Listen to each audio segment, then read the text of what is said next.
Minister proposes this new tax increase on every single dollar that a fisherman earns inside of his small business. There is no $250,000 exemption for him. Even if he just earns $1,000, he'll have to pay the tax increase. We forget it's not just our wonderful farmers that feed us, but it's also our fishermen.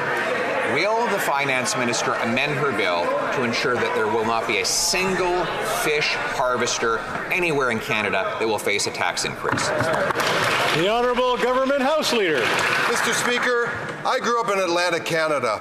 I grew up as the grandson of 2 dairy farmers. I grew up around an awful lot of fishers. I grew up around people who worked with their hands and didn't think that electricians got electricity from the sky, but rather they got it in, plugged from the wall. What I would like to challenge the leader to do is he should gather all of the electricians who think that they should not pay over $250,000 on capital gains. I'll get together all the electricians who think that a buck is a buck is a buck. We'll compare. The Honourable Leader of the Official Opposition. Will they exempt electricians from this tax hike? The Honourable Deputy Prime Minister. Mr. Speaker, for the past couple of years, the Conservative leader has been cosplaying a friend of union workers. But yesterday, we called his bluff, and they know it.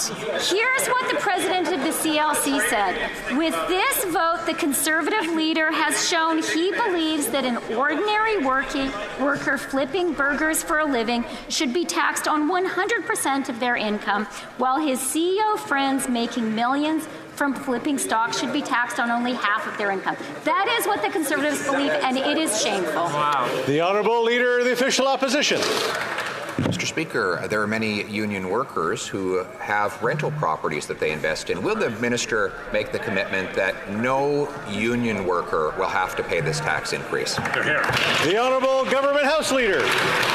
I don't know which union workers that he's talking to, but the union workers that I talk to and that we talk to and dialogue with and that the finance minister just quoted are people who believe in solidarity, who believe in caring for others, who believe in dental plans and child care and the Canada Child Benefit and every other single thing that this leader has voted against.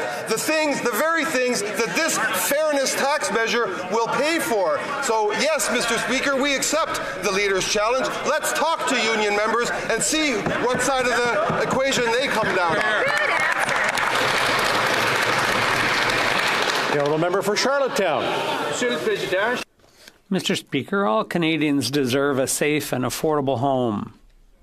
We know that people in more vulnerable situations have a hard time finding affordable housing that meets their needs.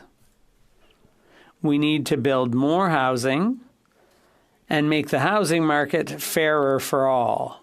Then why are you increasing the Can capital the Minister gains tax? of Veterans Affairs tell us what the government is doing to ensure that Canadians have access to safe, affordable housing? The Honourable Minister of Veterans Affairs. Thank you very much, Mr. Speaker, and I'd like to thank my friend and colleague for that important question. Our government is working hard to make housing fairer for Canadians all across the country. Earlier this year in my riding, I announced $6.7 million in funding to help build new affordable housing. This funding will help house and support homeless people, as well as women and children fleeing domestic violence. Our government will always be there to defend Canadians. Thank you, Mr. Speaker. Honourable Leader of the Official Opposition. Est-ce que la ministre Would the minister agree to an amendment to her tax hike that would exempt carpenters, plumbers, electricians, and farmers? Yes or no? The Honourable Minister of Innovation. Mr. Speaker, what I can tell you is that fairness is at the core of Canadian identity. People in Shawinigan and in Carleton understand that in a fair society, fairness is fundamental. And that's why in our last budget, we made changes to the capital gains tax, which will enable us to reinvest in the economy, in our workers, in housing. But surprise, Mr. Speaker, the Conservatives are against tax fairness. Imagine they're against tax fairness. We on this side of the House will always be on the side of workers and the middle class and on the side of Canadians. The Honourable Leader of the Official Opposition. Data, Dr. Jack Mintz calculated that 50% of those who will pay this tax increase earn less than $120,000 a year, and 10% earn less than $18,000 a year. No, we don't have to dispute these numbers. Why don't we just make it simple? Do you not see what he's saying, 12 Monkeys? It applies to people under 250,000 accept an in many amendment cases. to exempt Do you not listen to what he's saying? who earns less than $120,000 a year See? from Just this tax listen to what he's increase. saying, 12 Monkeys. The Honourable Minister of Finance. Mr. Speaker, actually, there is a $250,000 threshold.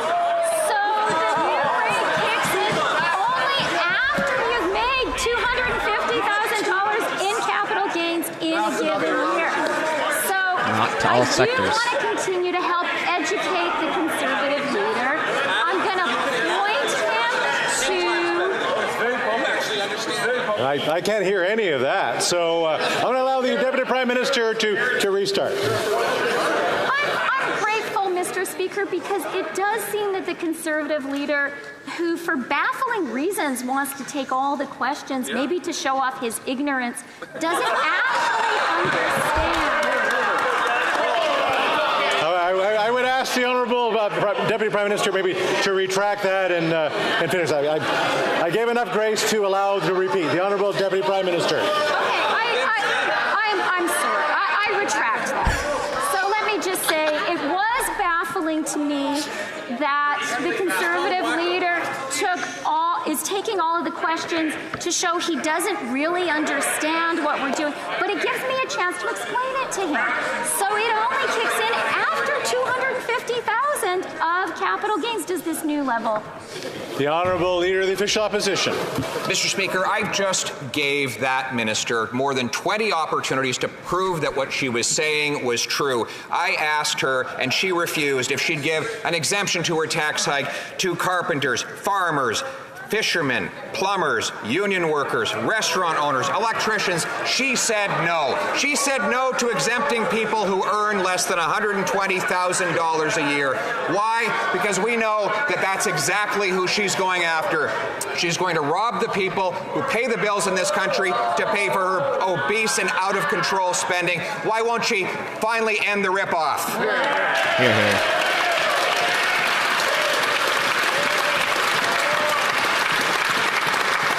The Honourable Deputy Prime Minister, Minister of Finance. Mr. Speaker, yesterday our government gave every single Conservative MP a chance to stand on the side of working people, of teachers, of nurses, of electricians, of carpenters, of welders. They cannot wiggle out of the shocking position they took. They took a position on the side of multimillionaires against working people and against fairness. But now all of Canadians know where they stand.